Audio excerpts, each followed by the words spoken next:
Hi, I'm Rachel. And I'm Meg, and this is Ger Can Get It. This week, I'd argue that this is his horniest performance yet.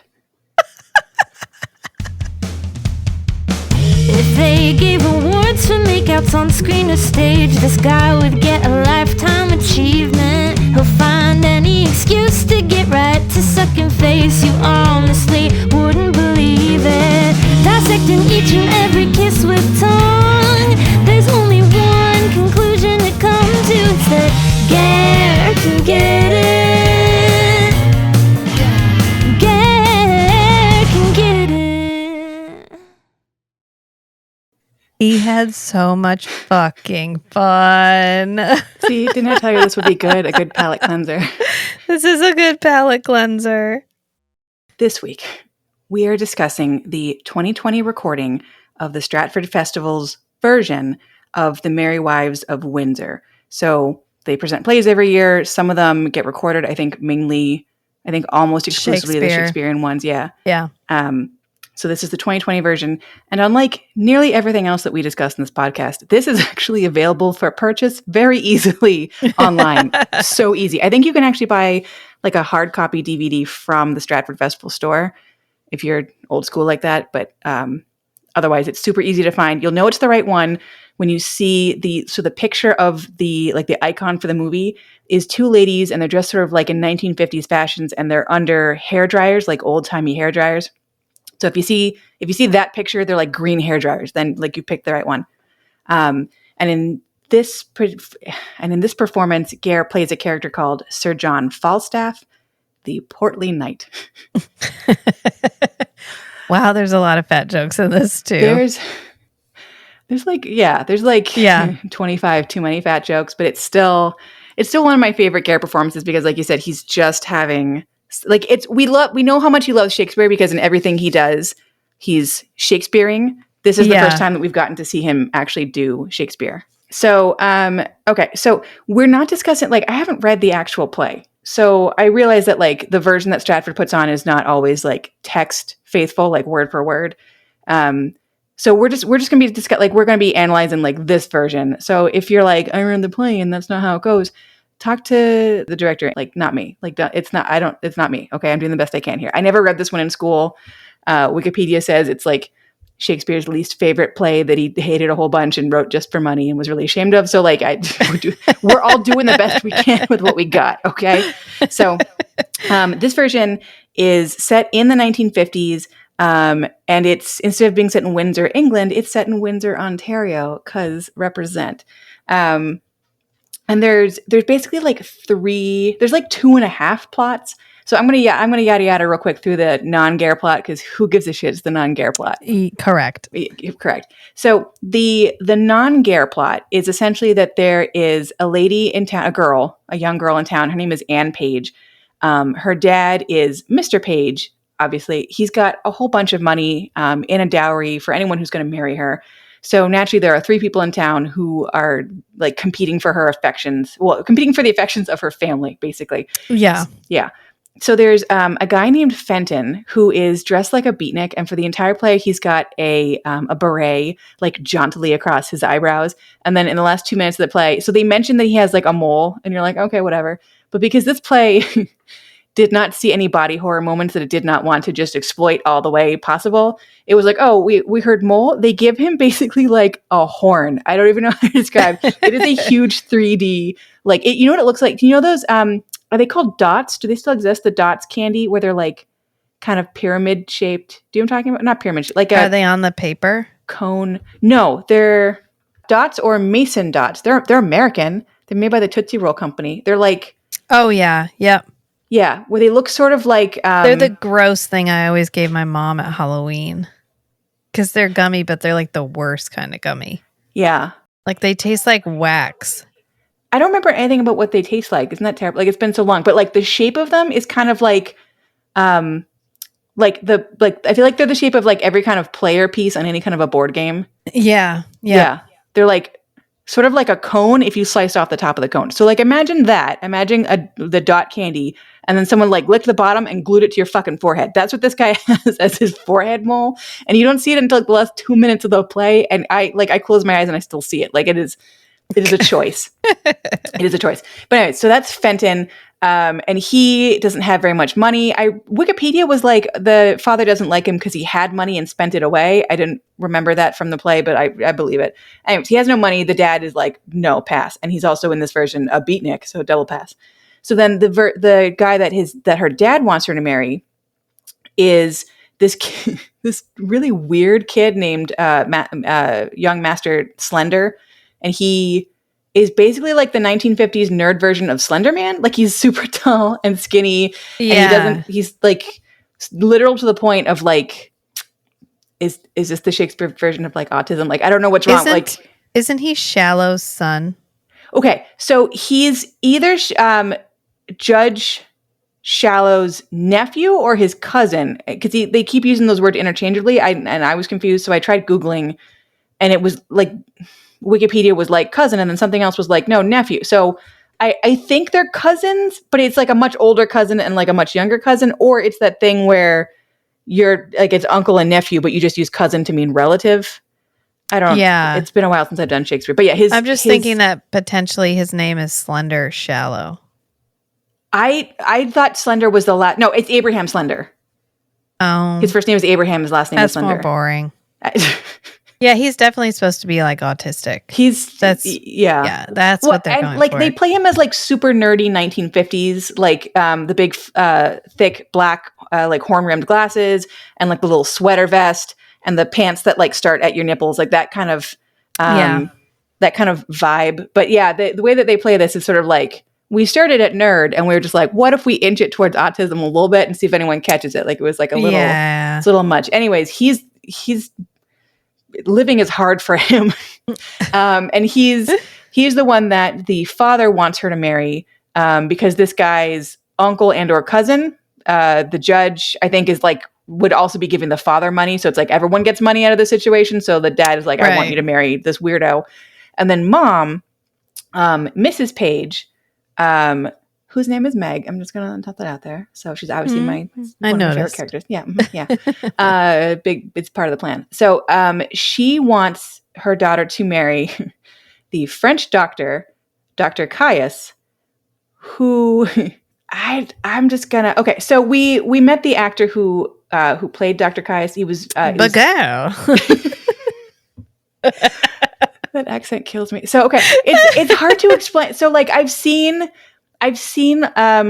like parts of the play written down, and like the accent that comes out of his mouth is the way it is phonetically written on paper. Like it wasn't this actor's choice. It wasn't Gordon S. Miller's choice to be like, what if I did a French accent, but insane? Like, no, that's what it reads on paper. But I have serious questions about what the French accent sounded like to English speakers in like the early 1600s? Because it would all be different. Because we know that it must be the British accent of like Shakespeare's time would sound very similar to the American Southern accent. Huh. Like it. That makes a lot of sense, actually. Yeah. So if you there's somebody who reads Shakespeare in a Southern accent, and it sounds really good, actually.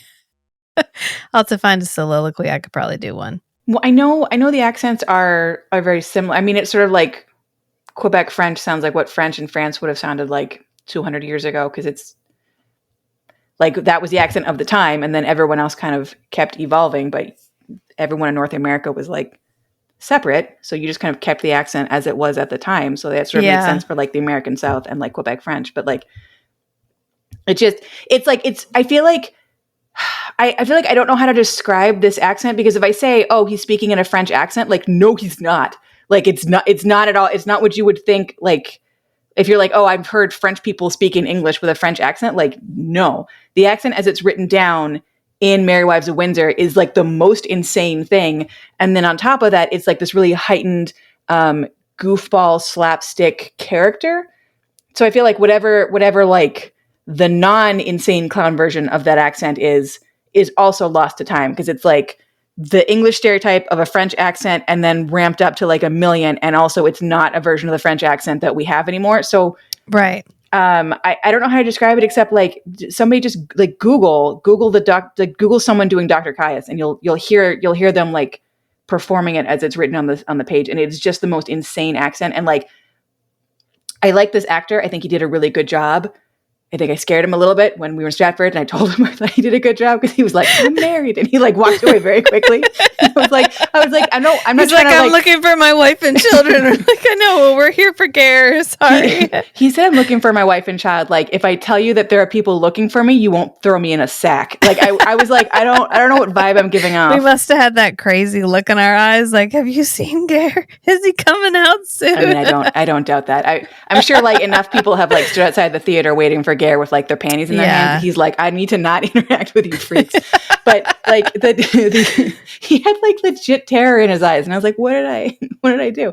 I liked you as Dr. I thought you did a good job as Dr. Caius, but like the role does a great job. The role is insane. It's like a truly insane slapstick character who like falls down in cow poop a couple of times, and he has I was gonna say a rapier. They call it a rapier, but it's like an épée, like a fencing sword. He has a fencing sword, and he's always fencing and like stabbing people with it all the time, and like bouncing around. And he has a giant mustache, and he's smoking. Like it's like a cartoon character version of like an Englishman being like, I fucking hate the French. Here you are. Here you guys. I'm just gonna write it. So we have that character who is the mom's choice. So there's the French doctor who's the mom's choice. There's creepy junior McAutism nerd who is dad's choice. And then there is the beatnik with the world's largest like tumor. And that's the one that the girl wants. And she will eventually like trick. Elope-ish. Yeah. Elope. Yeah. So everyone thinks that like the whole play is just everyone thinking that they're tricking everyone else. So eventually like at the end of the play, like she will run off with Fenton, the beatnik, and like they get married secretly in the woods. And then, you know, like I like how the play is like, well, we wouldn't have chosen him for you, but you got married and there's nothing we can do about it. That's permanent and forever. So I guess we have to be fine with it. I was like, oh, I mean, you know, at the time, sure. So it's like, it's cute. It's fine, whatever. And then, so that's like the there's like 2.5 plots. So that's like one of the plots. The half plot is there's this lady who works for Dr. Caius, and her name is Mistress Quickly, and she's this little elderly lady, older lady.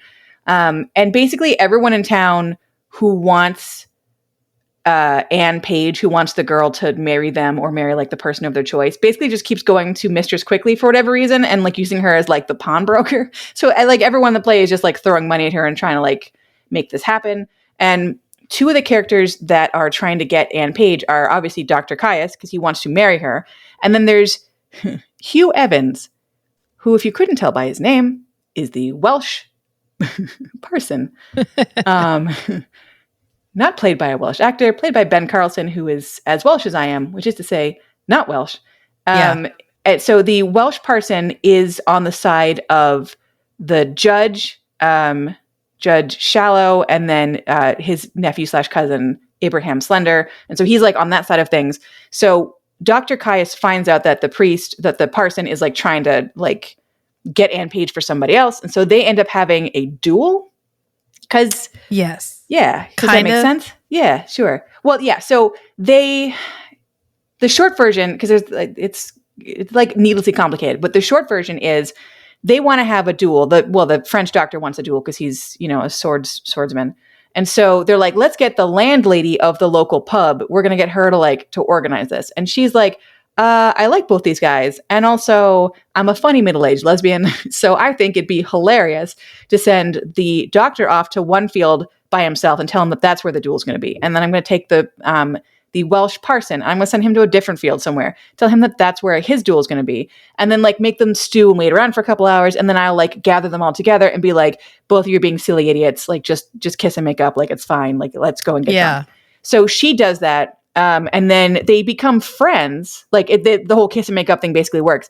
But then mostly because they're just mad at this landlady getting one over on them. So they kind of bond over wanting to get her back. And then I don't really fully understand their prank, but essentially they like make her think that a bunch of Germans stole her horses. And then she panics and they're like, aha, it's a hilarious joke. We have been mollified. Like our honors have been, restored, hilarious joke, the end. Like it's like, okay, I don't need any of that. But like but it's like where the French doctor is like a weird bunch of French stereotypes. Like they even bring in the like, oh, like, oh, is your wife having an affair? Because in France that would be totally fine. And I was like, oh, that stereotype went back to the 1600s. Like, yeah, oh, good to know. The more you learn, right? So where he's like a weird accented bunch of like French stereotypes. I learned that there's a bunch of stereotypes about Welsh people, which I did not realize that they're like there's stereotypes that everyone has about every culture, I guess. So like it goes to reason that there would be stereotypes about the Welsh, but like I had no idea about any of them. And this whole play, anytime that Parson Hughes like comes on stage, they're just like throwing like cheese jokes at him. Cause like I would have thought that like if you have a French character, it's the French character that you're going to be making fun of for like cheese eating. Do you know what I mean? Like I associate France with cheese. But apparently in England, they're like, oh, those fucking Welsh. They're just all they do is eat cheese on toast all day long. Those weird cheese-eating Welshmen with their weird accents and their inability to speak English. Like it sort of feels like, for a Canadian audience, it sort of feels like Newfie jokes, where it's like the joke is that they're stupid and that's why their English is weird and they eat weird things and we make fun of them because they're part of us. But they're like the lesser part of us. That's kind of, it feels like Wales is England's Newfoundland. Welsh people and English people, tell me if that's wrong. No, that's fine. Yeah, I'm following. That feels kind of like the vibe that we're going for. So it's Ben Carlson doing what I thought was a pretty decent Welsh accent. And it's like, it's Irish. Oh, how dare you? How dare you? No, it's like a Welsh accent is its own thing. It's like this weird. I know. So the way that, so like for whatever reason, this is more offensive. If I hear an Irish accent and a Scottish accent, they are not the same accent, but my brain cannot tell them apart. My brain like hears both, like they're not the same. Well, but my brain just melds them. I watched a lot of Torchwood, and one of the main actresses in Torchwood is Welsh, and I think Bern Gorman might be Welsh, and they're both in it, and like their accents are what I associate with Wales. Are they doing their like regular speaking, like their Welsh accent? Yeah, they're like. And Welsh. It doesn't sound like Ben Carlson. No, but maybe they have very like mild Welsh accents. Because like to me, a Welsh accent sounds like a really white Jamaican person. Like that's what the accent sounds like to me. I mean, like because it's very musical. Like it's very like it like rolls and rolls and rolls. And like Ger does a very good version of it because his dad has a Welsh accent. Like his family is from Wales. He's from Wales. Like he does a good version of it. So I was the whole time I was like. This like Ben Carlson's very talented, and this accent is to my ear, like to my super untrained ear. Like I'm like I hear it, I'm like yes, that's a Welsh accent, that's good. Doing that accent to Ger for like a 3-hour play, the idea of that makes me want to vomit. Like that's such a stressful, and like you're not even just doing an accent, you're doing an accent as like this weird, broad, stereotypical character who's supposed to be both very learned because he's the parson, and he's like there's a bunch of scenes with him like teaching people Latin. Like a bunch of little kids. He's like the school teacher also. He's the parson and the school teacher. And so he's like going through a bunch of Latin lessons. And like anytime any of the really stupid characters say something wrong, because every character in this who's meant to be low class just uses like the wrong words in the wrong places. And so Parson Hughes is often like correcting them like, no, you said this, but you actually meant that. Like these words that sound the same but are not the same. Right. But he's doing it in this really thick accent. And so it's like, and he's kind of like, the way he thinks kind of mirrors like the way that the Welsh accent kind of is like a rolling circuitous accent. Cause like the way he thinks is also sort of circuitous. So he's like smart, but like in a Professor Plum way. And then on top of that, like with the accent that everyone thinks is like dumb. And they're like, you can't even speak English. And then on top of that, they're like, and you're a fucking cheese eater. And I'm just like, that's like, that just seems like such a stressful. That's like if I were in a play with you and you were playing like the moron Canadian character, I'd be like, yeah, this is going to be awkward afterwards. Like you didn't write the play, but like this is a very weird. Yeah, I don't know. You're getting paid to be that person. You're being paid to be in like Canadian faces. So he's being paid to be in Welsh face to Ger. Like, this is. Welsh face. I don't know, but it's like it's so weird. No, I get it. It's like conceptually. Don't you know? I mean, I find it funny to hear like stereotypes I've never heard before. I don't know, maybe I shouldn't, but like it's It's interesting to hear one of the time. Like, oh, that's what. But apparently that's like, the first time I heard this, I watched this play because I watched it like 6 times because I like it so much. I like Googled, I was like, Welsh cheese eating? And like the whole internet like lit up with like Welsh insults. And I was like, well, and I told you, I started trying to take Welsh lessons on Duolingo just because it's a different language than any that I've like taken before, like a totally different language group. And I was like, this will be just something to like make my brain stop atrophying into mush. And like, I like Duolingo, but it also has this like weird stereotype quotient that I don't fully understand. Like, when I was pulling up like some French lessons just to like stop being so rusty, it was all about like baguettes and like ham and smoking cigarettes. And for Polish, it was a lot of beer. And like for the Welsh one, it is only like cheese and beer and parsnips. Like I don't know what it is, but like everyone in Wales is like housing cheese and beer and like cheese and parsnips and just drinking beer all day long. I was like, I feel not clean that you're not like, it's never like, where's the red truck? It's like, where's my next where's my cheese? Yeah. Can I have my parsnip? Yeah. I was like, have a beer. If I take these lessons and I go to Wales, someone's going to hit me in the head with a brick. They're going to be like, you're very offensive. You're like, no, I know the word for cheese. And they're going to be like, haha, real funny. Be like, no, it's Duolingo. I'm sorry. The green owl told me so. That's terrible. I remember the word for beer is kuru. I don't remember what the word for cheese is now, even though like everything, it's been a while because I was like, this feels hateful. So I'm going to take this a feels not good, not okay. Yeah, but one day I will go back. I like it just because this is like off topic. It's very off topic, but like in Duolingo, they'll have like sentences with people's names in them, and they'll have like names that are correct for the language. Like for French, it's like, oh, like here's Pierre or whatever. And for Welsh, they have the boy character is called Dylan because I guess it's a Welsh name, but the girl character is Megan, and they like say the name like they say it the right way that like no one says it. So I'm like, oh, but then they add like a little Welsh flair, so they're like Megan, and I'm like, oh, it's like a little Jamaican version of the name. I like it so much. It made me feel so happy because like I don't know. It's like it's a dumb small thing, but like I can't get anyone to say it the right way, and like it's not. It feels like I'm like, no, it's an ethnic, like it's not an ethnic. Do you know what I mean? Like it's not like a difficult ethnic name that like no one pronounces correctly. It's just you want a like, May and not a May. Yeah. And it's hard to explain that and not sound like I'm being uppity. So I like shove it deep inside, and then I like turn on Duolingo and I'm like, oh, in Wales they might get it right. It turns out. Anyways, not important. So we've got the plot of who's going to marry Anne Page. Who gives a shit? And then we have the plot of the doctor and the Welsh priest having a stereotype off related to the who's going to marry Anne Page thing. So blah, blah, blah. Who gives a shit?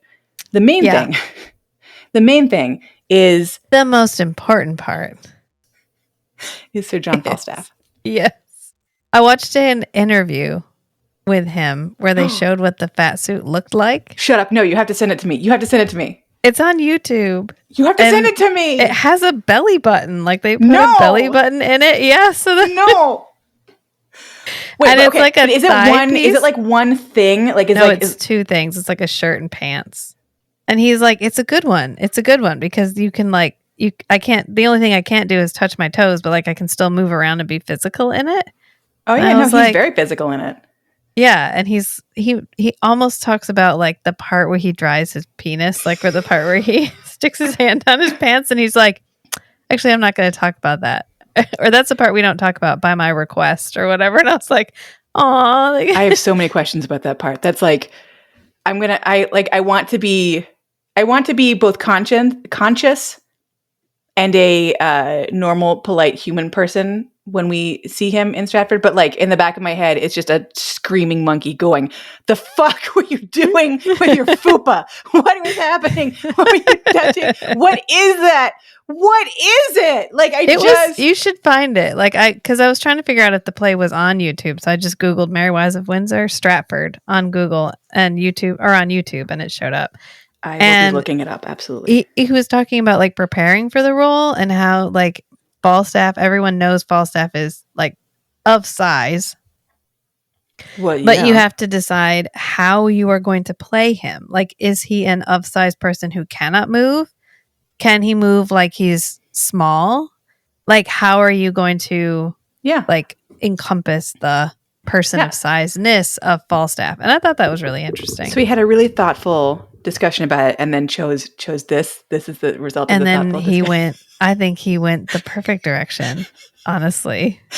I do. Like, I hate anything where like being fat is the butt of the joke, but I like that like the main problem with him is that he's a cheater and a liar and lecherous and just like gross as a person. Yeah. And then they're like, but on top of that, you're mostly made of butter, and if you got near a fire, you would drown the whole town in grease. Like I'm like, okay. Like I don't mind them making fun of it when it's not like he's a good guy who also is fat, but we're all just going to be mean to him because he's fat. It's like, no, he's a bastard and also he's fat. But then like at the end, they're all like, and we're buddies. And I'm like, that's sort of a harder leap for me to like, maybe in the play as written, like maybe there's more and it makes sense somehow. Yeah. But to me, they're like, he's gross. We want to teach him a lesson. They teach him a lesson 3 times. And then at the end, they're like, but all friends. And I like the all friends, but like, I don't know how you get to the all friends. Yeah, it was. You should look it up because he talks a little bit about. I've lost it now. What is it? About how he thinks of Falstaff as someone who embraces his size. That he's not ashamed of. Oh no, he's not. No, anything there's nothing about himself, and that he actually likes the way he is. Well, yeah, I mean, you can tell. So we'll get into it, but like definitely the way that like Ger plays the physicality of it. He treats it like every extra inch is like an extra inch for lovin'. I feel like. Yeah, that's exactly how he plays it. He's like, you're gonna want all this. Like, I couldn't contain this in a small body. That's too much sexual energy to have in a little baby body. I had to have a big body. The part where he rubs his nipples. And then the rest of him. Yeah. Okay. Yeah. We're going to get there. Okay. So the basic premise of the Ger portion, which as I said, is like the only part that matters, is he's Sir John Falstaff. I think he used to be wealthy. And then basically he like drank and gambled and now he's like impoverished. He's pretty impoverished. So he's got these 3 guys who work for him who are basically like his lackeys and his thieves. And then anytime that anyone catches them, he like uses his reputation to like get them off. Basically, like they work for me and I'm fancy, so they couldn't be stealing people. And then he like pawns the goods that they've stolen for him for money, basically. So he's living at the Garter, which is like a hotel bed and breakfast kind of in town, run by the little the hostess of the Garter, which did you catch? Like, I know this is not important, but did you catch that they played her as a lesbian? I really liked that. I like that so much. I'm wondering if she's a male character in she's the a male character play. in that, yeah. I was like, oh, I bet you're a man. Like in the original play. They let her wear pants and she has a jacket and she gets to like I loved her stuff, character. So, yeah. So the character in the play is a man. He's the host of the Garter. So in this, she's the hostess of the Garter. And there's a couple of scenes where there's this non-speaking role who looks sort of like Marcy from Peanuts, you know, like the glasses and the little short hair, which I feel like is probably intentional. And they have her, this like slightly more feminine character, like walking like side by side with the hostess of the Garter and like putting her arm around her and like they're drinking together. It's very cute and very sweet. And I like those like little inclusive moments. Like you might not maybe you wouldn't even catch it, but like I like that this character, like, I don't know, gets to be like butch and sassy and like gets a little wife or girlfriend or lady friend or whatever. And I like that character. I thought that was well done. I enjoyed that. Okay. So Ger lives at her hotel, basically. So he's got his 3 little greaser guys who are trying to like steal shit for him, but he is like losing money fast. He needs to figure out what to do. So he's like, it turns out that there are these 2 ladies in town. There's Mistress Page and Mistress Ford. So Mrs. Page and Mrs. Ford. It's Meg Page and Alice Ford, right? Or is it the other way around? I think it's Meg Page. Page and Alice Ford. Yeah. So, so the mother of the Anne Page character is, that's Meg Page. And then the other one is Mrs. Alice Ford. So those 2 couples are like the main couples in the whole thing. They're the ones that count. But both of them have money. So we know that the Pages have money because there's that whole dowry for their daughter thing. And then we find out that just Mr. Ford, everyone just talks about him like he's very wealthy. He's got lots of money and his wife is in charge of the purse. So if you can get into her good graces or her bed than like money for life. So Ger's character is like, ding. So he writes an identical letter to both wives, which is basically, I want to fuck you. Will you fuck me back? Love, Falstaff, in crayon. it is, I like it so much. I think I actually wrote, wait, let me. I will read a Shakespeare quote in the original Southern accent. I think the devil will not have me damned, lest the oil that's in me should set hell on fire. You do that accent, like it comes too naturally to you, and it's like deeply upsetting to me. But like, yeah, like so the English accent. I mean, English accents and Southern accents are already like close cadence wise. I think the Southern cadence works really well for like where you would pause in the sentence. Like in love, the heavens themselves do guide the state. Money buys lands, and wives are sold by fate. Why, woman, your husband is in his old lines again. He so takes on yonder with my husband, so rails against all married mankind, so curses all Eve's daughters of what complexion soever. I didn't realize that you were a Kentucky colonel in your spare time, and I support this. So the letter that he sends to both of them essentially says, "You're old, you're funny, you like to drink. Hey, me too." It's like, this is like, it's the worst thing I've ever read, but also I'm not gonna lie, if I got a letter that said you're old and you're funny and you like to drink, I'd been like, okay. I mean, I'm easy to please. That sounds fine. So he sends them the exact same letter. They both essentially get it while they're at the hair salon together. And they share the letters with each other, and they're like, "Oh, he literally just like crossed out your name and wrote my name." Yes, like, Control F, replace.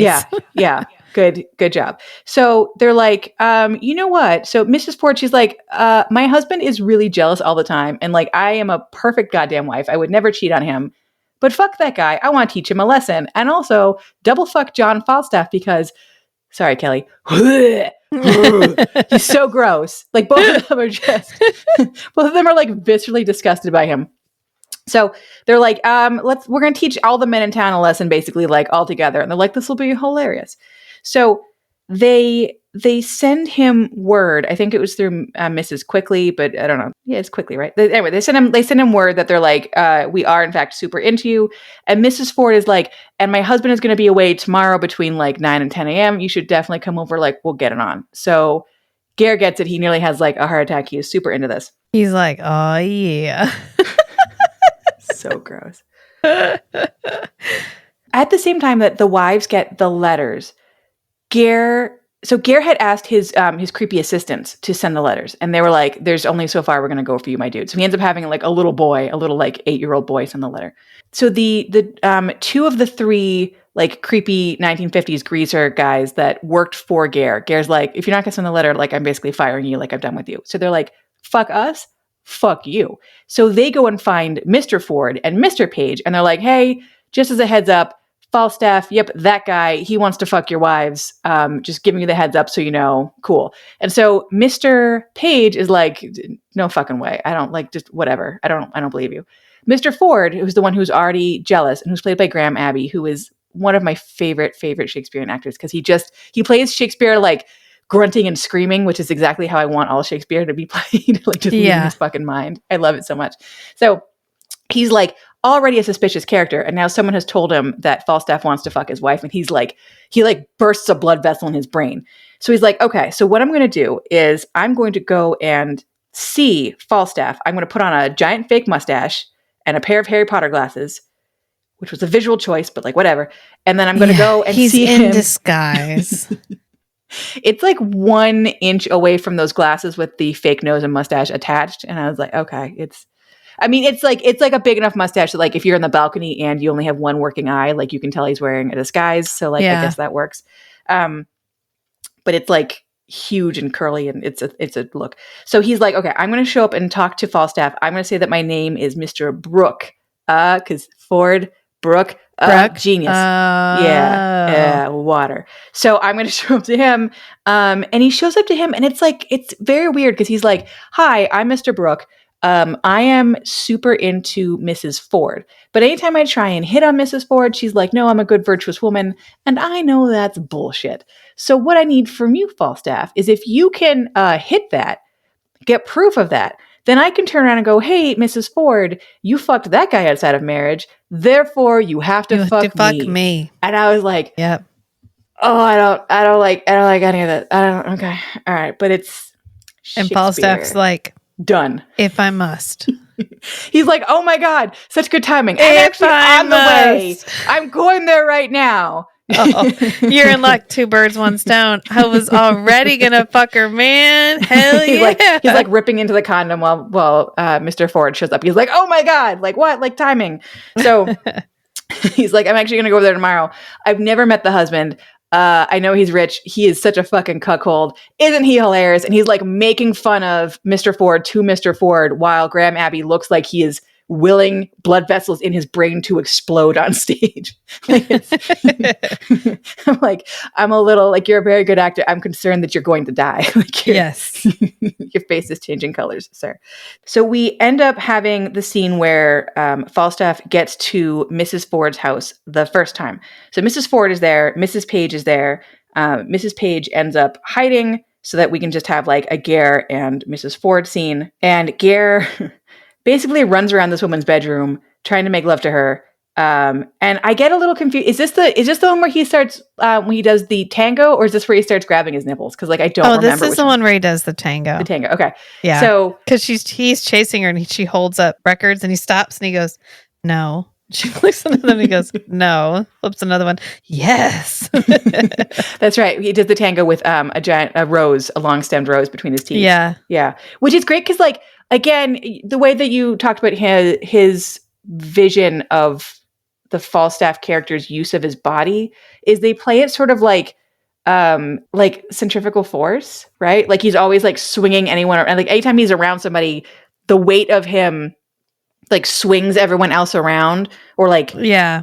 So when he's dancing with her, she's like trying to get away from him, but he has her and is like swinging her in a big circle until she like can't escape what's going on. And then when he lets go, she like flings across the room onto the bed and like bounces like 3 times because of like the sheer amount of like force of him. And then when he follows her onto the bed and like jumps on the bed, the weight of him makes her also like bounce 3 more times. Like she like is like flopping all over herself. So it's a lot of like pratfalls, a lot of physical comedy. But like as you said, they don't play him as a character that's like ashamed of his size. It's just sort of like more cushion for the pushing. Like this is what I bring.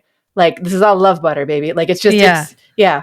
That's exactly how he plays it. And it works. It works really well. It makes the fat jokes bearable. Yes. Yeah, because it's a lot. It's coming from him, and he's like, I don't say he's proud of his shape, but like it's like he is who he is, and like he embraces himself, and it could have been played more painfully, I think. Like it's not a play that I think is very nice to it's not a play that's like super nice to the Welsh or the French or young women necessarily, but like in terms of fat people, like thumbs up. Like, I mean, yeah, I support it. I support it for fat people. So, so I missed the scene so there's like an earlier scene where Ger basically makes Mr. Ford step into his bedpan. Cause like there's like, I feel like the one thing I don't like about this show is like when they have the opportunity to be gross, they're like, what if we're super gross? So, well, having watched Lex now, I wonder if that's not a staple of Canadian comedy. How dare you? I couldn't get through Lex. I keep trying to get through that first episode, and I got so violently ill trying to watch it. And then I was trying to listen to you talk about the first episode in the car, and I got like just about to where I had seen, and I was getting grossed out listening to you describe the things that had grossed me out. Like it's just, I don't know, maybe start with episode 2. Maybe our culture is a gross culture. I don't know. But there's a lot of like physical humor. So like there's a couple of scenes where Ger is talking to Mr. Ford thinking he's Mr. Brooke. And he always has like a bedpan, or he's like washing himself with like a towel, like just under and over all of his folds and flaps and things. So Mr. Ford ends up stepping in the bedpan. He ends up sitting in the bedpan. And then like in the second in the second scene when Ger is oh God, when he's washing. So he has a towel and he has a little wash basin, like a portable wash basin, and he has been convinced to go and see Mrs. Ford again, because we'll talk about like all the times. But he takes his towel, and at first he's just kind of like washing under his armpits, and you're like, okay, he's just getting a little freshen up. And then he's wearing like, I don't know, like men's like lounge pants. So they have that little like flat, like the opening in the crotch, the little like the flap opening. And he takes his towel and he like shoves it through the little crotch opening, and he's just like cleaning under that fupa flap, and then like clearly like into like the penis crevasse. And I'm like, oh God. And then he takes the towel and he throws it on top of Mr. Ford. And I'm like, it's funny, but also like the amount of like deep cleaning into crevices that you are doing right now is just, it's like, it was funny. If it weren't a character that like were at home in his body, it would have been like a real bummer. But like, I feel like the way this was played, do you know what I mean? Like, yeah, like he is so confident in himself, this character, that like, I can throw my dick towel on you and that's fine because I'm Sir John Falstaff. Like, I am fucking Sir John Falstaff. Yes. I am. Yeah. And that's right after he just got thrown in the river. Yeah. And he's like, as you can tell by my size, I sink with alacrity. I did like that line. I don't. Yeah. Another one he does is, I tolerate the heat like butter on a hot pan. And I was like, I feel you, because it's summer here now and it's hot as shit. And I was like, I do identify with him a lot. Yeah. Also, a man of my kidney. It's not good for a man of my kidney. I really like, I feel like this is like, when you watch like a really dumb movie as a kid and like as an adult, you're like, I shouldn't still like this, but like you still kind of do. Like it's like dumb slapstick humor and you're like, oh, I don't, I think it's actually, it's a little bit slapstick in parts, but the way he plays it at other times works so well. Like the scene when he's with Mrs. Ford and he's like chasing her around the room, the way the two of them are interacting is magic. It is so good. Yeah. I like that. Like he also plays Falstaff a little bit like he has a foot fetish. Did you know that? So there's when he's first thinking about Mrs. Ford, there's a scene where he's sitting with his lackeys and he grabs the one lackey's foot, and the lackey has a sock with holes where the toes would be on the sock. And he's like caressing the foot, and then he kind of goes down to where the toes are and he's like caressing the individual toes. And then when he realizes he's not caressing like Mrs. Ford's toes, he's caressing his gross lackey's toes. He's like, but like his in his mind when he's like thinking erotic thoughts, he's snuggling feet. And then when he chases Mrs. Ford around the bedroom the first time, he chases her onto the bed. She flops because like the weight and size of him like flops her down onto the bed. He grabs her leg and he's like caressing the foot all the way. And I was like, okay, yeah, that is a choice. I don't mind it. I don't like that. I don't mind it, but like it was all of it good. Yeah, it's all very good. So I was gonna say the scene with him and Graham Abbey, where he shows up as Mr. Brooks and he's like he didn't show up, Falstaff, you didn't go. And he's like, oh no, I was there. He's like, you were there? Because he tries to catch him, but they sneak him out in the laundry basket. And the whole like everyone trying to carry the laundry basket thing is hysterical. That is my favorite. Okay, so the first... And then when they come back and they have to carry it again, and the one guy starts crying, and they're like, "It's okay, you can do it." And he's like, "I can't." I like that he's we're getting. I'm getting. I know it's my fault. I'm getting us all talk. Okay, so we're just the Ger character. He's broke. He wants money. Rich ladies. His lackeys tell the husbands at the same time that the letters get to the wives. So the one husband is like, I'm gonna catch Falstaff in the act. And the wives are like, we're going to fuck with the one husband and with Falstaff because fuck all of them. So Mrs. Ford gets Ger to her bedroom. Ger does like a weird tango. He throws her around the room. He flops her on the bed. He has a little bit of a foot fetish moment. Mrs. Page, like on her cue, because she's involved in this, obviously. She's like, oh my God, Mrs. Ford, you whorish woman. Your husband is coming down the street with like every man in town. Like they're all here to catch you and Falstaff in the act. And she's like, oh my God, no. So Falstaff comes running out and he's like, what am I gonna do? And they're like, oh my God, it turns out we have the world's largest laundry basket. So weird. So they open the lid and like, I love how he like there's just even the physical comedy of him getting into the basket. He like can't lift his leg high enough, so they have to beat him in the ass with a bag of laundry so he can like kick his leg up.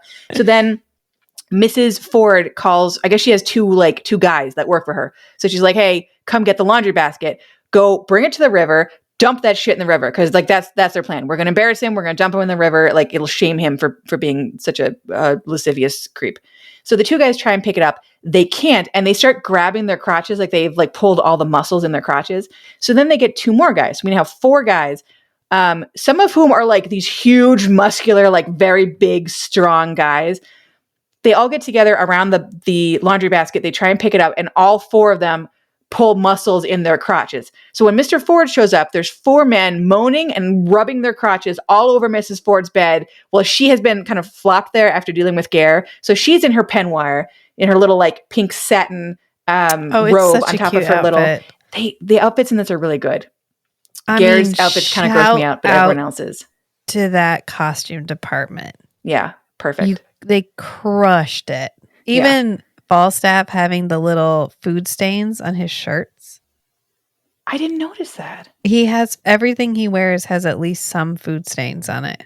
Huh. I noticed at the beginning he has like that napkin in his neck because he's eating a hunk of ribs and the napkin's all dirty. Yeah. But no, he's got like his vest, his green vest that he wears all the time has like a food stain right at the top. I'll have to watch it again. See, you're more observant than I am. But like that's attention to detail. That's great.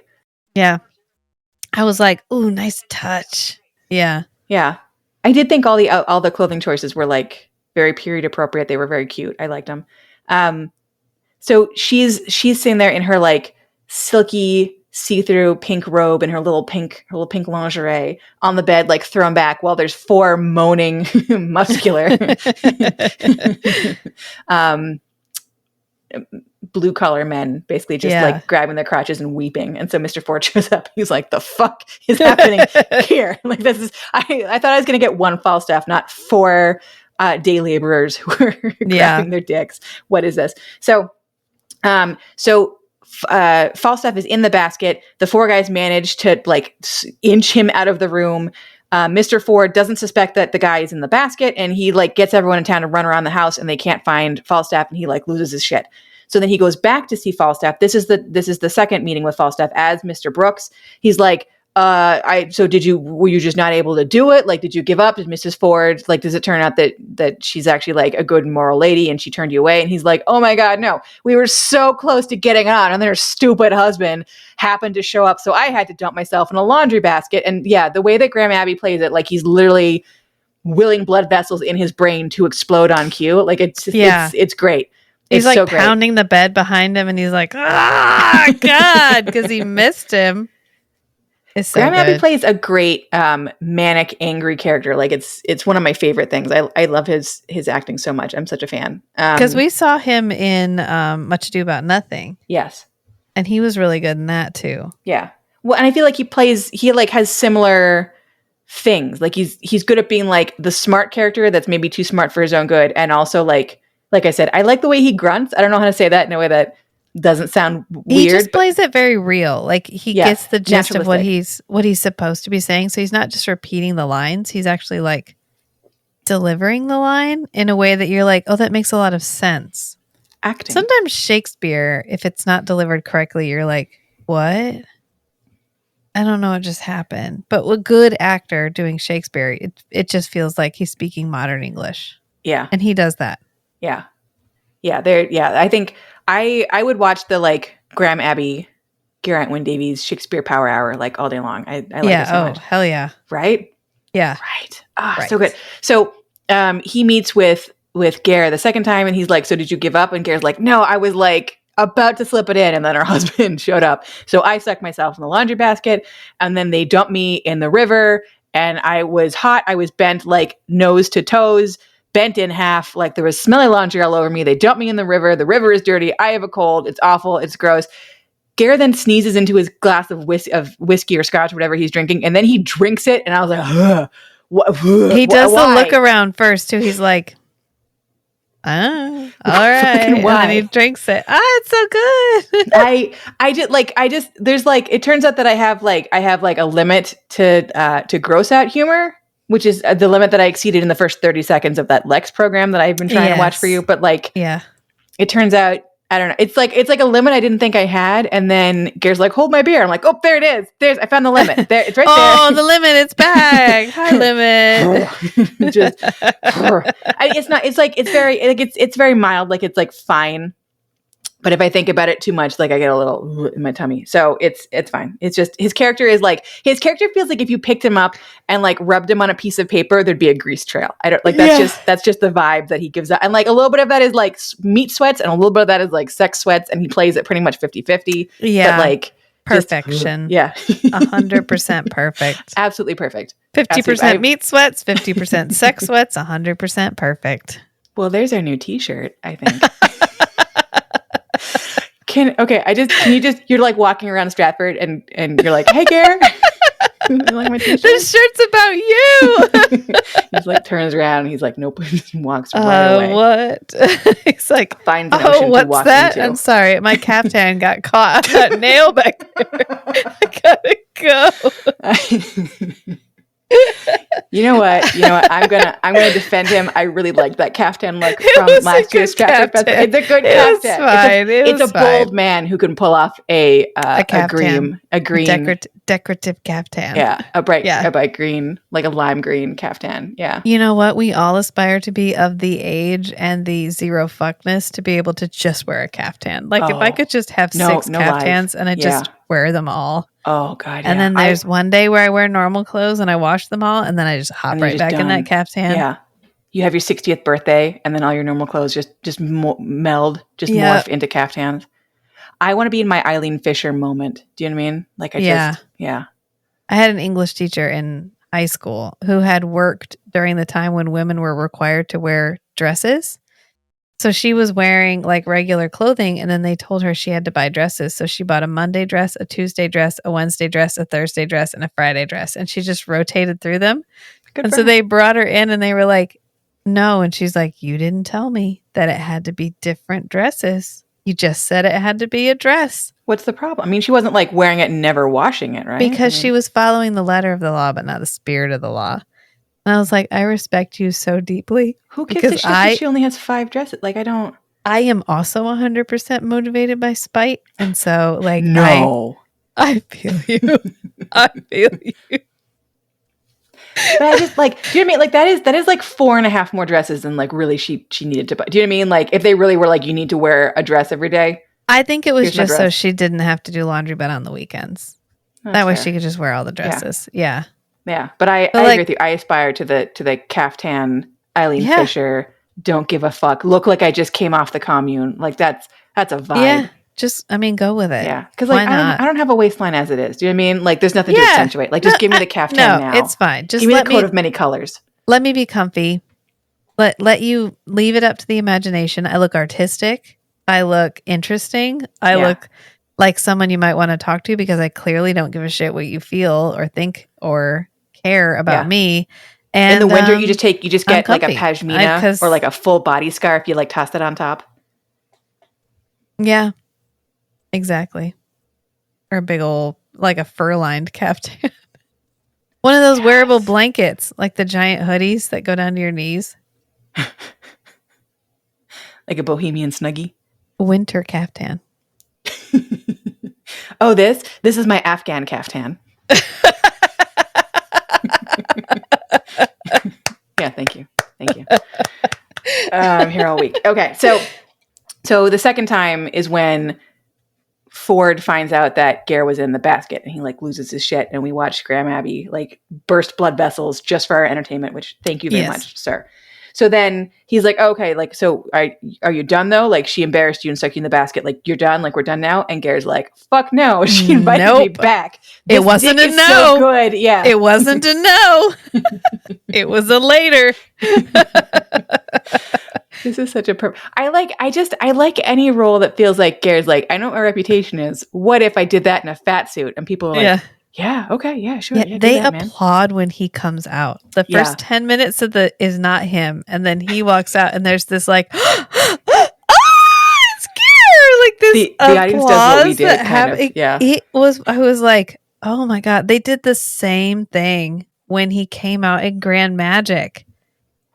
I blacked out a lot of Grand Magic. I'm not that whole and weekend is just gone. The lady who plays his wife goes, "Well, Your Majesty," and everyone laughed and like clapped. And I was like, oh. How do you remember it? That whole weekend? My brain was like, nope, into the White Room.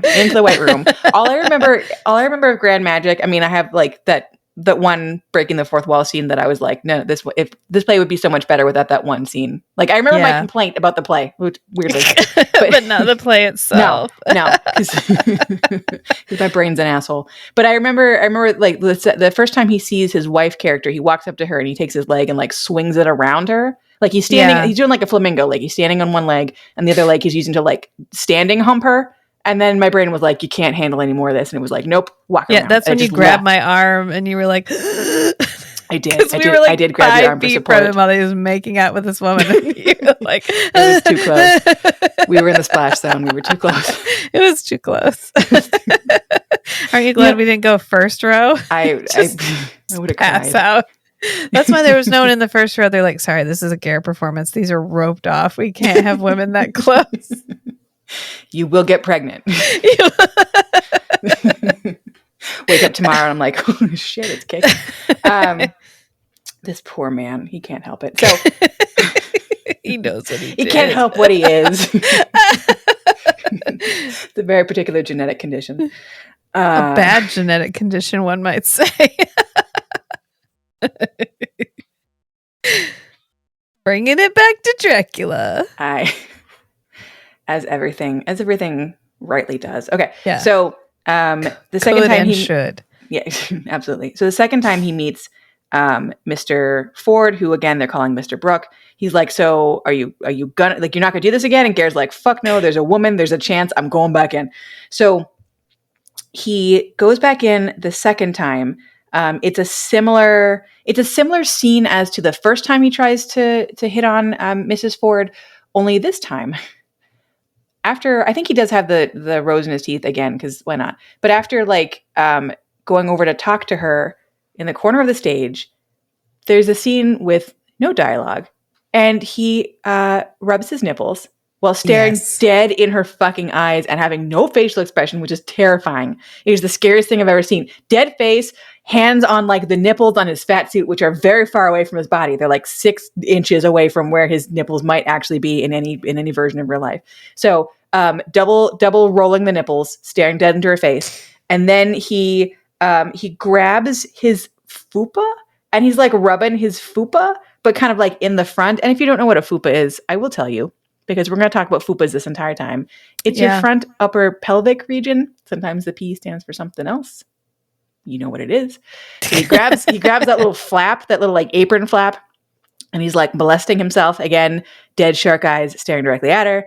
And then he kind of grabs between his legs a little bit and rolls around with that. Again, dead shark eyes staring right at her. It's very weird. It's like very right for the character. Like it is correct. It's so right. It's so right. He's so comfortable in like all of the ooey gooey body that he comes in, but like just the dead shark eyes were a choice. Like it's like it feels like impromptu. Like it feels like a thing that he made up in that moment. Like she was just standing there, and maybe she forgot a line, and he was like, "What if I rub my nipples right now? That would diffuse the situation." And he did it. That's and then just kept going. Like. And then kept going. Yeah. It's like the part where he's talking to the lady. I think it's after he meets with her the first time, or maybe the second time. And she says he confused his erection. And they both stare at each other for like 2 minutes. Yeah. And then he goes, yeah, me too. Yeah. Well, because, so they keep. So I don't know if the meaning, if like erection is like male body part erection, like if that word would have been used in the I'm sure it's supposed to be a double entendre. I'm sure, but like I don't. Yeah. What I'm saying is like I don't know. I don't actually know. So, but so they keep talking about so Mr. Ford, when he's playing Mr. Brooke, he keeps using this analogy of saying like my love for Mrs. Ford, because he's pretending to be like a suitor for her. My love for her is like building a house on somebody else's land.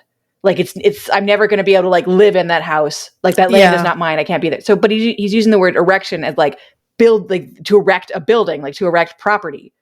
So they keep talking about like mistaking their erections and like, yeah, probably that's like an intentional double entendre, but they keep like pausing after the word erection. Like anytime that they bring up the analogy later, they're just like, blah, blah, blah, erection, dead focused eyes on each other, fucking wink, pause for the audience. Like, then we move on. A erection referring to the stiffening of the penis dates back to the 15th century.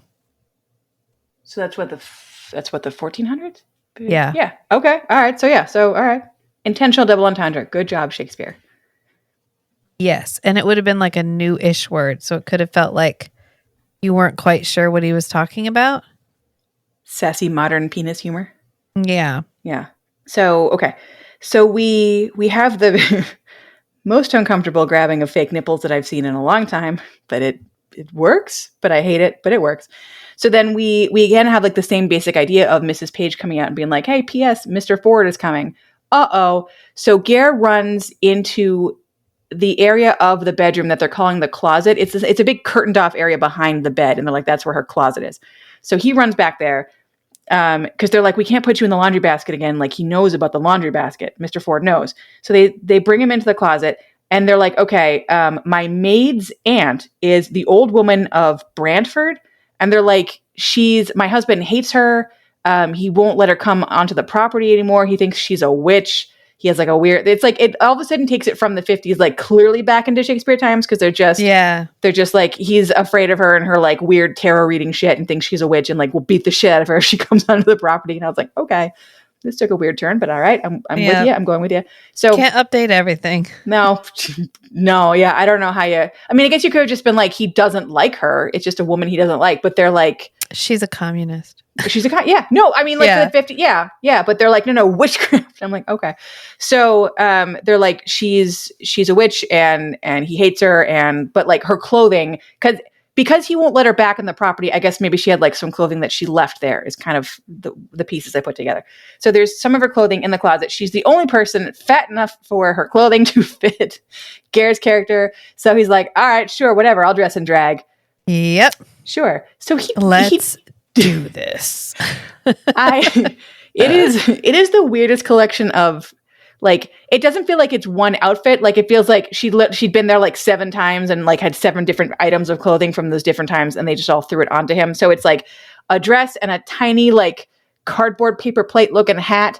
And then like washing up rubber gloves and then a pair of very sassy little pink pumps. Did you notice he's got some little sassy heels on? Yeah, I did notice that. Yeah. They'd put him in nice shoes, which again, is making me think there's like a weird foot fetish angle to this Falstaff character that like I was not aware of. But the more we talk about it, I'm like, yeah, there it is. Yeah. He's like, can I wear your shoes? And they were like, I mean, yeah, if you want to. I need nice pumps. I'll wear the fat suit. I'll wear the weird like mutton chops and the sweaty goatee. But like, I would like the Jimmy Choos, please. they're like real nice shoes. He's got little sockets. It's a good look. But again, he still has the fat suit, and the fat suit, like it's a fat suit. So it does have like more voluptuous breasts than like a man would normally have. But then when they put him in the dress and like, I don't know if they like extra bosom stuffed it or like just the way the dress sits on him is like tighter in the waist. And so it makes the bosom area like look more, but he's like a little extra booby than he was when he went back into the back area. But he's still got the little, like the sweaty, like mutton chops and the like sweaty little goatee. So he comes out, Mr. Ford comes in, Graham Abbey, very, very athletic. I was impressed. He jumps straight off the ground onto the lid of the laundry basket because he thinks that Ger is hiding inside. That's like, and then pauses for applause. Yeah, well, I mean, he's like, hell yeah, y'all. I just did see that. I mean, that's how tall is that? That's like 4 feet tall. It's a significant jump that he does. Yeah, straight from the ground. Like he like doesn't bounce off anything. It's like straight from the ground and then just like, I don't know, like space jumps like from the ground, like straight into the air and like lands on top of this basket where he does a little jaunty dance. He is slowly losing his mind throughout this play. So like every time that he's about to catch Ger and doesn't, he goes like 10% crazier, and he was already like 40% crazy when the play starts. So he's just like ramping it up. he jumps into the laundry basket. He starts throwing laundry everywhere. He's freaking out. He's losing his mind. All of a sudden, he sees the old woman of Brantford. He chases her around. He beats the shit out of her with a broom where he breaks the broom in half. So like the level of shit kicking that's involved to break a broom in half on somebody. And then there's a scene where he like knocks Ger's character onto the bed on his back, on Ger's back. And then he's like on top of him, kind of in a sort of sexual position while choking him. And I was like, okay, that's all right. I mean, we did just talk about David Carradine last week, so I guess if you got autoerotic asphyxiation. Well, I guess not auto. I guess mutual erotic asphyxiation. Is that what you call it when someone else chokes you for funsies? I don't know what the word for that is. Yeah, romance. Love choking. Yeah. This is my love asphyxiation. Yeah, I mean, you know what? Who says Shakespeare can't be fun? I mean, where else are you going to get to see Graham Abbey fuck choke Garrett Wynne Davies on stage for our pleasure? Correct. Yeah. I mean, and I'm glad they filmed it for posterity so that we could watch it. Yeah, you know, whenever you're feeling low, just turn it on, fast forward to that scene, and have a good time. No one judges you. So Garrett has now been dunked in the river. He's had the shit kicked out of him, and he's been choked. He's like, okay, I'm donezo. I'm done now. Like this, I've been abused. Like no more. So at this point, the wives are like, okay, so we're gonna tell the husbands what's been going on, and like I'm sort of surprised. Like maybe in the actual play itself, there's like more of that scene because they do it like they mostly play the scene like with pantomime. But I would be like, if I'm the husband, if I'm Mr. Ford, and I've talked to Falstaff, and Falstaff is like, yes. I have been corresponding with Mrs. Ford and she wants to have sex with me. And he then he's been told by Falstaff's people that like this is going to be happening. And then then his wife comes up to him with the letters from Falstaff, but she's like, no, I've been fucking with him. It's all a hilarious joke. I feel like if I were Mr. Ford, I would need more.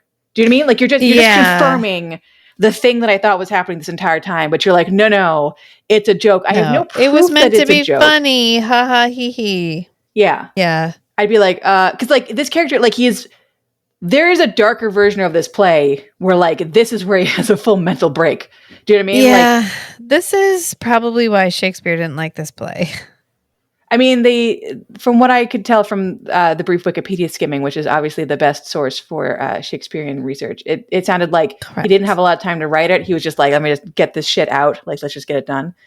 I guess the Queen liked the character of Falstaff. Maybe. What else is he in?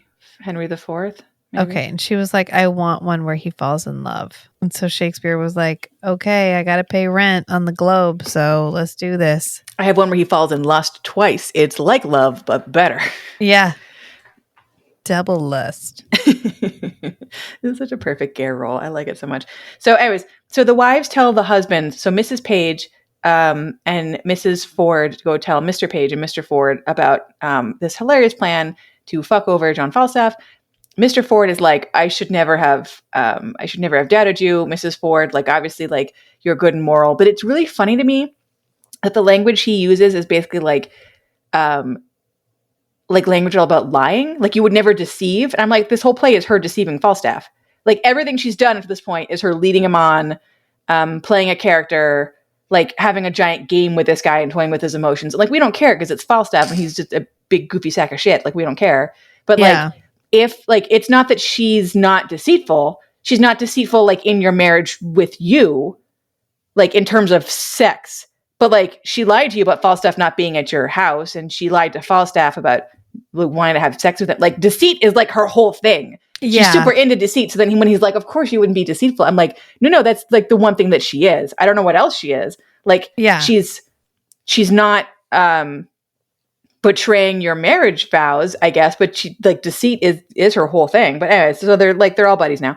So then the wives and the husbands are like, what if, instead of it just being a hilarious joke between the four of us, what if we get the whole town to like make fun of Ger for being I'm sorry, clearly not Ger, Falstaff, for being such a giant whore? Wouldn't that be hilarious? We should totally get the whole town, even the children, in on it. Wouldn't that be super funny?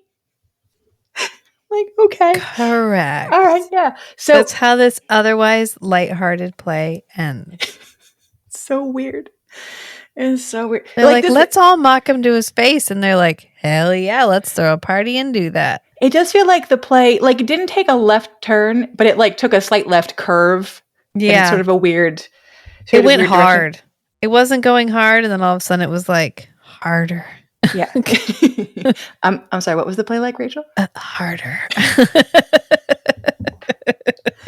There's my new ringtone. Okay. So they're like, what if, I guess they are near a forest. So like in Windsor, England, it's Windsor Forest. I don't know that they give like a name to the Windsor, Ontario forest. There's just a forest there. He was like, it worked in, what's the one where the guy turns into a donkey? Oh, Midsummer Night's Dream. Yes. It worked in a Midsummer Night's Dream. Let's do that shit again. Pretty much. Yeah. Roll it from the top.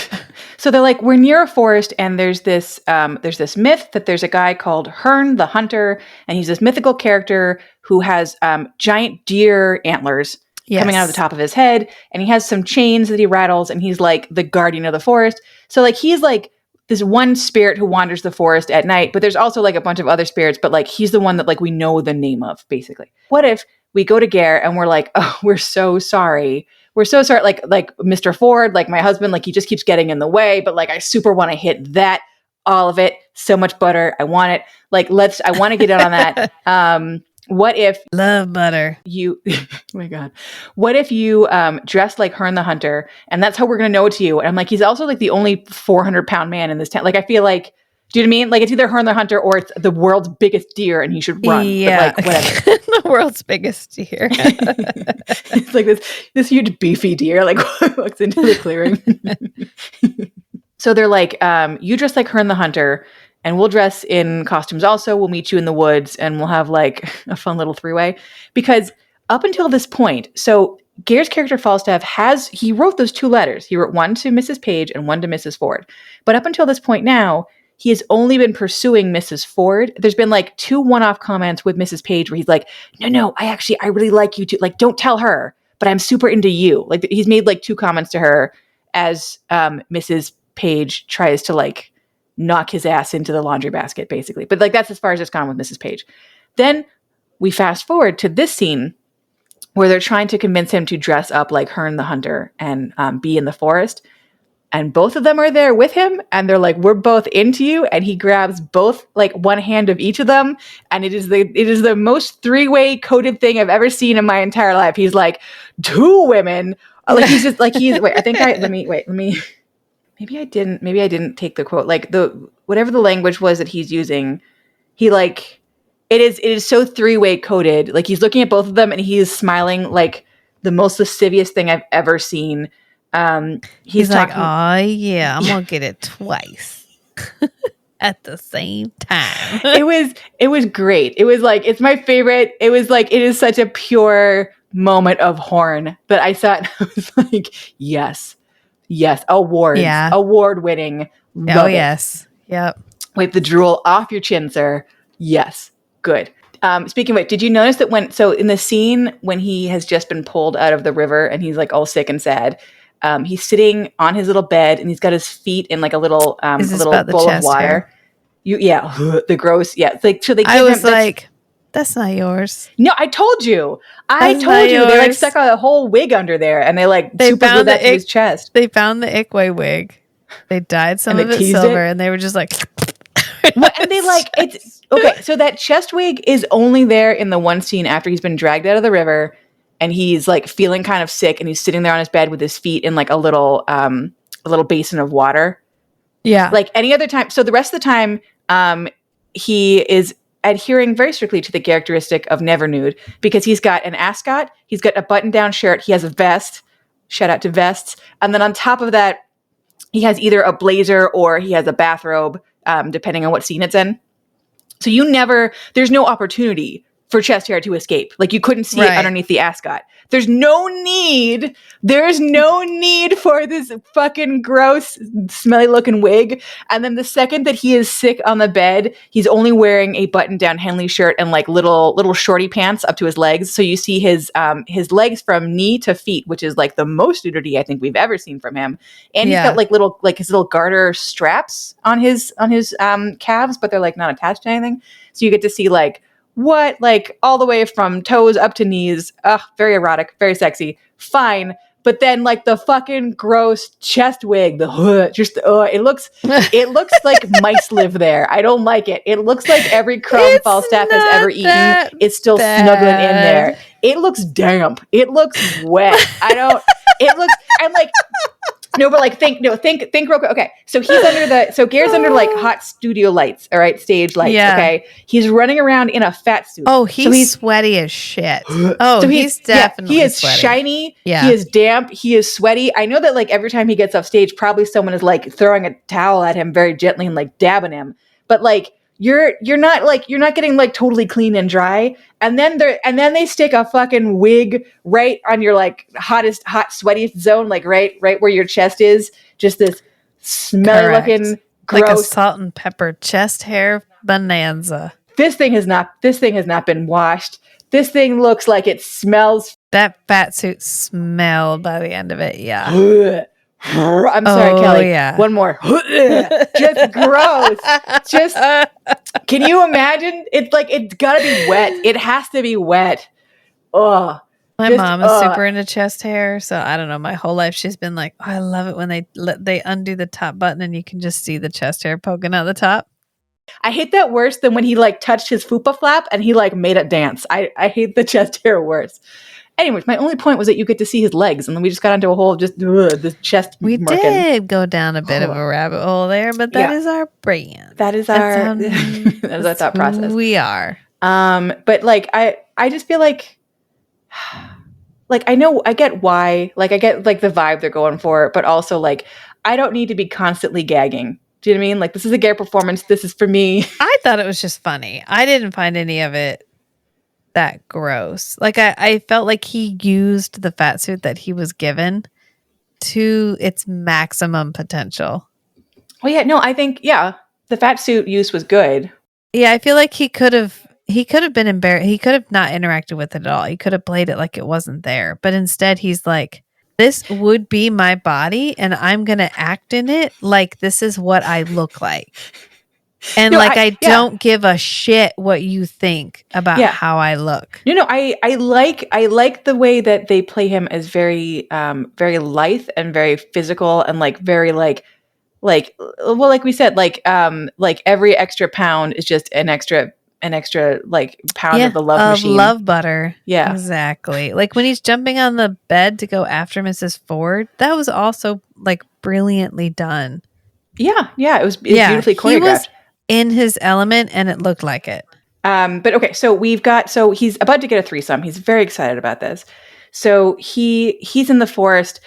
We've got the whole Anne Page thing going on where everyone thinks that Anne Page is going to go with someone else. And so like that's kind of happening in the background. And then we have every other character who's been on screen, including like 35 Moppet children who just kind of appear out of nowhere. They all run on screen. Everyone's wearing 1950s Halloween costumes, which if you've never seen a 1950s Halloween costume, they are the most terrifying. Terrifying. They are deeply soul-shakingly terrifying because they're all like handmade style, but like handmade by like people that like didn't super know how to make things appropriate for children and like did the best they could. Yeah. So they're all just like nightmare fuel. Yeah. The full face down to the chin. Yeah. Yes. Although I did like that Parson Hughes, he had a mask, like a goblin mask with like crazy little ears. And it does go from the very top of his head down to the very bottom of his chin. But it has like little Parson Hughes glasses on it. And like, I don't know why I thought that was like the funniest thing I'd ever seen because I'm simple. But like when Ger's character sees him, he's like, oh no, a Welsh goblin. So anyway, so Ger thinks he's going to get a threesome. All these goblins show up. They pinch the shit out of him. They scare him. And then at one point they take a lantern and they burn him on the ass. Because, yeah. Let's go hardcore.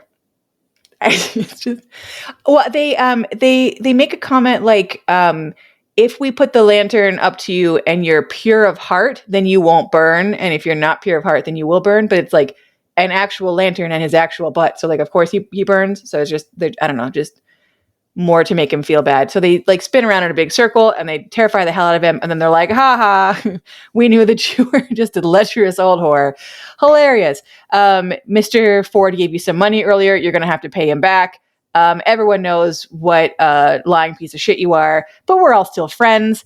Everybody hugs the end. Like it's such a weird, but like you said, at the very beginning, when Ger shows up, standing fucking ovation at the end of the play. So when the play ends, ovation for Ger. And then everyone comes out. Ger is the last person to come out.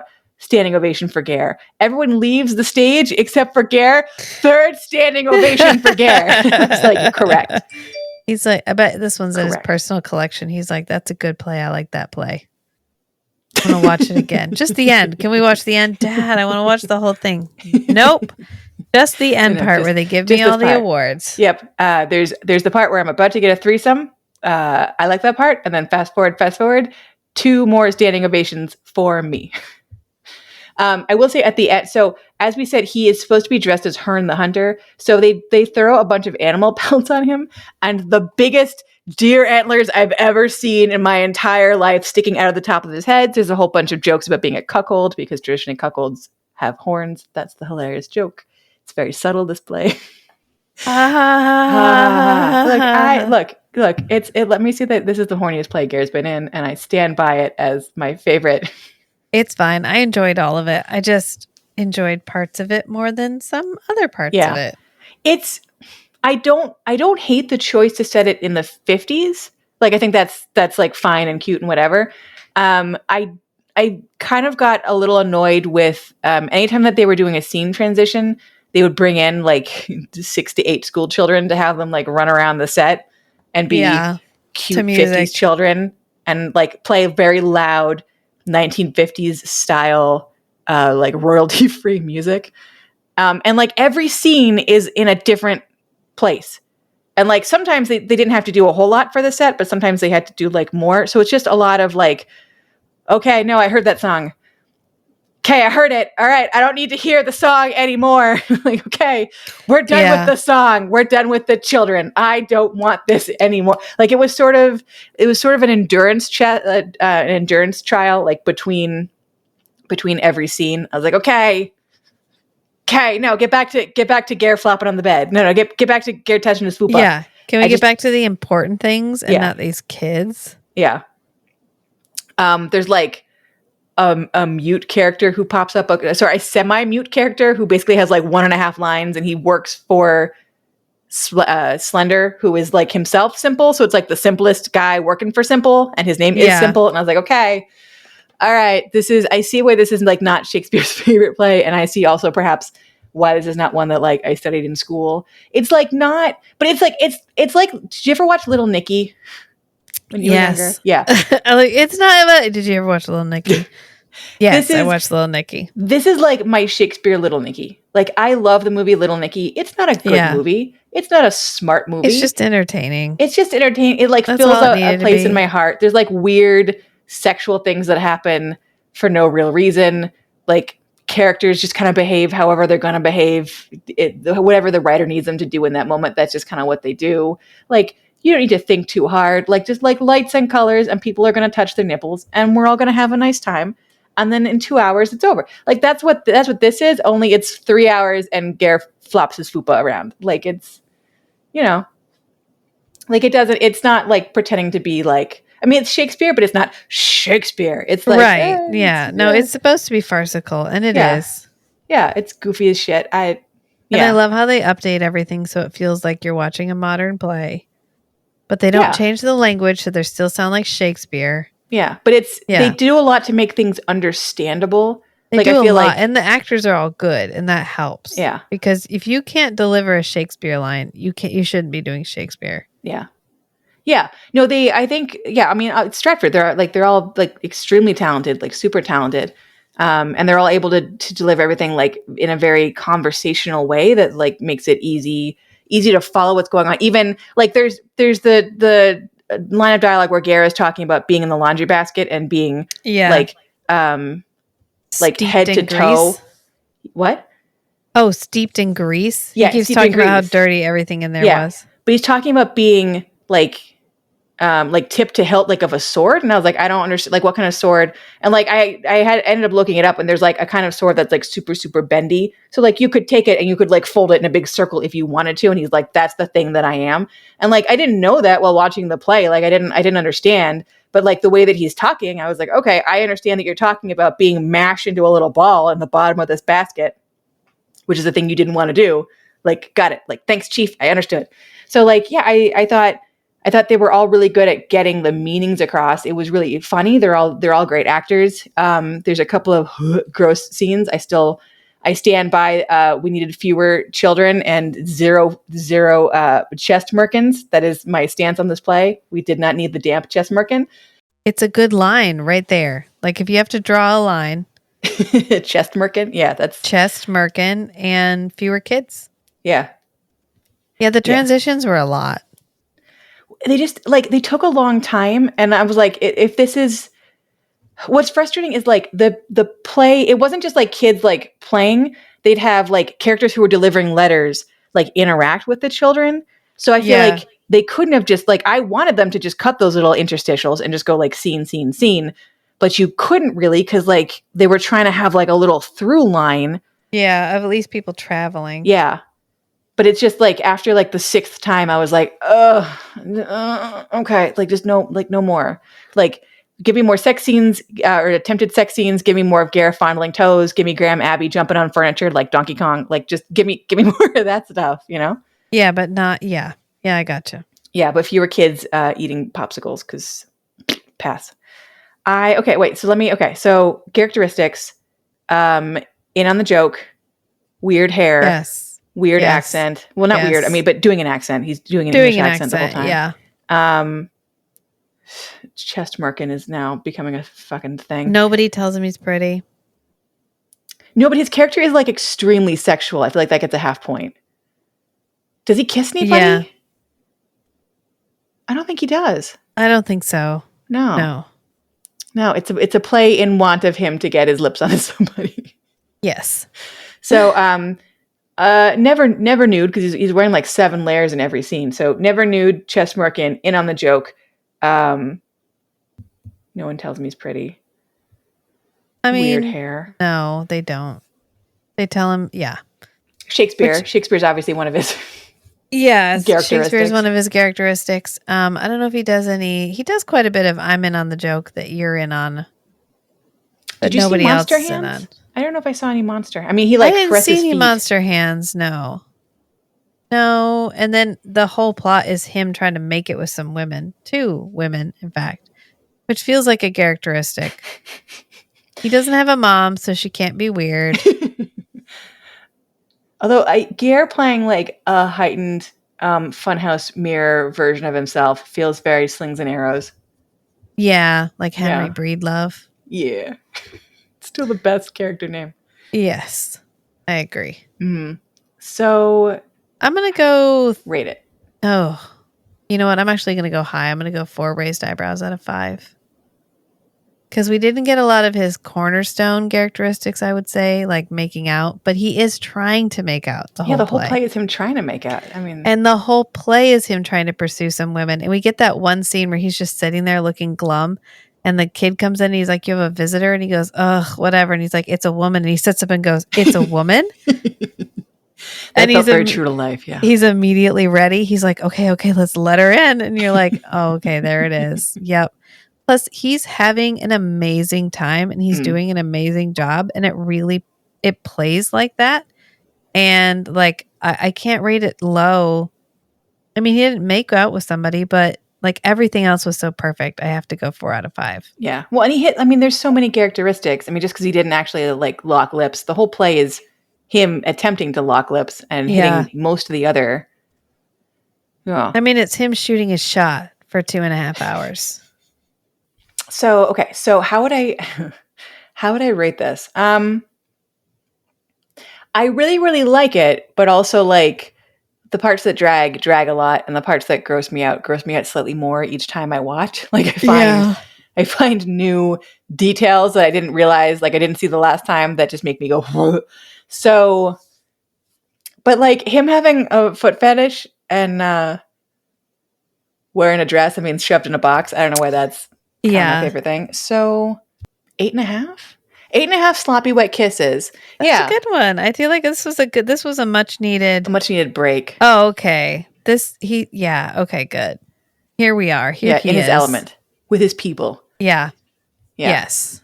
Who apparently appreciate him deeply. Well, I mean, come on. It makes me feel like less of a little psycho for how when we saw Grand Magic, both of us stood up at the end and we're like, yes! Yeah! Bravo! Because the entire audience did that in this play 3 times. The first time, as you said, before like anything had happened on stage, he shows up. Just because he walked out. He walks out in a bib holding a rib. And he's like, oh, hello, everybody. And they're all like, oh my God, it's Ger! He walks out looking so damp and gross. And the whole audience, you can hear like the panties just drop. And I was like, yes. Good job. Correct. I just like how like effortlessly gross he is, even in that very first scene, because he comes out with the bib. The bib is covered in barbecue sauce. He's got the one rib in his hand. He's doing that thing where you like gesticulate with the rib while you're talking, like spinning it around like it's a baton. And then I don't remember if he takes a bite out of it or not. Probably he drops it in a potted plant. Yeah, he has it. He's like dealing with it, and then he throws it into a pot, a planter pot. I think he's having so much fun being the sex interest who isn't also hot. Like the guy who's trying to get it, but who isn't the pretty guy. Like I'm not saying he gets tired of being the hot guy, because clearly that's not the case, but it must feel like just refreshing. Oh no. Oh no, I killed Meg. Why?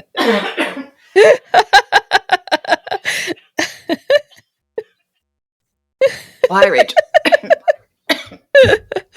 You're welcome. Rachel, why? Why are you trying to kill me? But it just must feel good to be like, oh yeah, I get to do what I want to do, but I don't have to be hot while doing it. Even though I nearly just choked to death at the concept that he might be like, what if I weren't hot? I think you're totally right. I think you were 100% right. And one of the reasons I think that is because the play that we're seeing in next month, London Assurance, that's basically what his character is. He's the old man who wants to marry the young woman. And he's like, he thinks that he's Falstaff. He's not like big and fat, I don't think, but he like thinks he's all that. And he wants this young woman, and he doesn't understand why, like, I'm old and I'm rich, and like, why wouldn't I just get what I want? Like, I'm the love interest, right? And it's so I think you're totally right. I think he likes being able to. I mean, he wants to be the clown. He really deeply does. What are we gonna watch next? Hear me out. Yeah, Cube 2 Hypercube. Yeah, let's do Cube 2 next. You want to do Cube 2? Cube 2. It is the worst fucking movie. Is it because we are on such a high point with Merry Wives that you want to just crash us into Cube 2? His hair in that is so early 2000s, like each individual strand. Like, I'm ready. Gel. I'm ready. I need it. I'm ready. Oh, nobody needs. I mean, you're ready. Ugh, Cube 2. I had a whole train of thought. It just fucking shot the hell. It's just gone. It left me. It left the station. Okay. Just about like Ger. I think I get the impression that he wants his whole career to be like the comedic actor. Do you know what I mean? Like, I think he would love to be the clown, and he's like, I am cursed with this beauty. Like, everywhere I go, they want me to be the love interest, and I'll do it because I'm good at it. But I'm cursed with this leading man good looks, and I just would love to be the hilarious clown that everyone thinks is so funny. Look at the pratfalls I do. Look at me grab my fupa and rub my nipple. Look how good I am at this. Why does no one appreciate me for this skill? It's because my face is so beautiful. God, it's a curse. It's a curse. Curse this porcelain skin, these kissable lips. My whole career would have been different. Fluffy blonde hair. If women didn't pass out when they saw me, perhaps they could know what an actor I am. Oh my! So I'm clearly not going to be able to edit out the sound of my dog breathing in the background, but that's him, not me. I would like to point that out. That's not me sexually fanting. That's the dog. Because he can't be alone. It's the dog. No, sure, it's fine. You can't see him on the screen, but he's here. But yeah, I think that's kind of the impression I get. Do you know what I mean? Like even I told you about it. I don't know if you saw it, but the interview that he did talking about Ghost Mom, where he's like, no, like I do Forever Night, and like I'm really handsome in Forever Night, and I get to like be the like serious character in Forever Night, but like I want to be goofy. I want to get to do comedy. Like let me do comedy. Like put me in, coach. Like he's they're like, funny. no, you're too pretty. Go back to the front of the line. And he's like, but I want to be back here. I came back here on purpose. Oh, isn't that cute? No, go over there, have a sex scene. But I don't. No, just go have the sex scene. And I don't want to do the sex Edith scene. Bunker will watch you. Go have the sex scene. Will it be funny later? It'll be funny later. Okay. No, it'll be so funny. Take off your clothes. I don't do that. Okay. Well, okay. Here's a toga. Here's a fucking toga. Oh no. Sorry. We were okay. So we will watch Cube 2 next week. But the plan was that we were going to watch the movie of which we shall not speak, Other Women's Children. Let's do Cube 2 to emotionally prepare ourselves, and I will write the best goddamn notes for Other Women's Children, and it's going to be so good that we won't have to record it a 5th time. 4 times is our max. You're bold to think I'll record it a 5th time. The power of your love and friendship will obviously...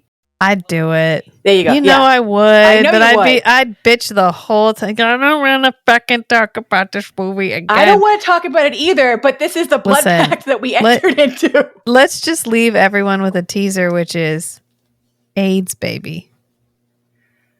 AIDS. You know what? No, so we did say Other Women's Children would be next week. We need more time to emotionally ready our spirits. Correct. Yes. So it'll be Cube 2, Hypercube. Do you need to have watched Cube 1? No. No. No. No. I've heard Cube 1 is actually like not terrible. It's but good. We will not it's watch one it. of those. Yeah, it's a classic. But we will not. Have you seen it? Kind of like American Psycho is a classic. And then he was like, what if? And I'm just spitballing. I'm in American Psycho 2. Have you watched American Psycho 2 already? No, I have not. Oh, I have. I have not seen American Psycho 1. I've seen American Psycho 1. I just haven't seen the sequel. I've heard that one is good. You're telling me that Cube 1 is good. We're not watching the good ones, folks. We're not doing that. No. We're all Ger all the time, and we're gonna watch some of those, and we're doing it so you don't have to. I mean, you know, if you want to show him your appreciation by buying those movies for 50 cents and an acorn through Apple TV, feel free to do that. But if not, we're taking that hit for you, folks. You. And just as a quick plug, if so we have an Instagram page, which I know I like. It's in the like blurb at the bottom of all of our podcast episodes, but I don't know that anyone's ever looked there. And now that we're like 22 episodes in, I realize I've never actually mentioned it on the podcast. So we have an Instagram page where we tell you what we're going to be watching. We have some clips from some interviews, some dirty pictures. It's hilarious. I really like it. I'm really proud of it. It's the greatest thing I've ever done. It's at Instagram.com/Ger Can Get It. So if you know the name of the thing you're listening to, you should be able to find us on Instagram. Correct. And we have a pinned list there of the properties that we are still looking for. If anybody has a basement full of VHS tapes of like home videos of Ger, like things you've seen him do. Yeah, oh, please. If anyone has Black Harbor, please contact me. I'm willing to talk. I'm willing, whatever you want. I'm willing to talk. Guest spot on the show. We will make this work. Personal autographs. Yes. I can send you stickers and shit. Whatever it takes. Yeah. I mean, if there's anything we excel at here at the Strange and Beautiful Network, it's marketing. Oh, God. Yeah. You know what my marketing strategy is? If you want to listen to this podcast, you'll find it. Yeah, we're not good at it, but we're trying. We're putting the effort out. And so if you want to, like I said, if you want to see what's coming up, things that we've done, we will be doing a Patreon exclusive episode talking about Ger's Playgirl magazine, and perhaps also rating some of the other things in that Playgirl magazine, which I cannot unsee. I see them when I close my eyes. College boy issue. They're all real orange. I'm going to leave it at that. If you want to know more, we will be announcing here and on the Instagram when we get around to doing the Patreon episode. We're going to drag poor Rachel's husband, Matt, into it and make him do some dramatic readings for us, which I'm sure he'll enjoy. He'll love it. I mean, come on. I know he'll have a good time. He can do it in that weird, deep man reverberating voice that does things that he likes to do. Anyways, so I know he likes to do it. It's really not fair that he likes to do it. It's not very nice. Anyways, so if anyone wants to hear Matt do his hypnotizing voice and hear us rate the dicks of the hunks of 1993, we will be doing that on Patreon at some point. We will let you guys know. But like I said, if anyone, I know a lot of people that watched Ger back in the day. They like made a bunch of VHS copies of things that he was in when you were watching him on TV. I know there were like some tape trees. Maybe you bought some of the movies when they were available. A lot of the stuff has been lost to time, and we'd like to be able to cover as much of it as we can. So if you think you might have anything, please reach out, name your price, tell me what you want me to do.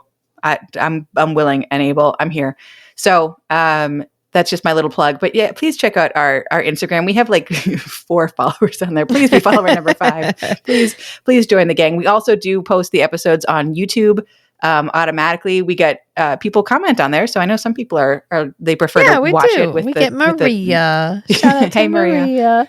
So we have so many places where you can listen and look at goofy video clips and get updates about the podcast. So that's my attempt at marketing, and maybe 25 more episodes I'll market again. This is my 1 per 25 attempt. So please check us out. And on that note, friends, until next time. Bye. Bye.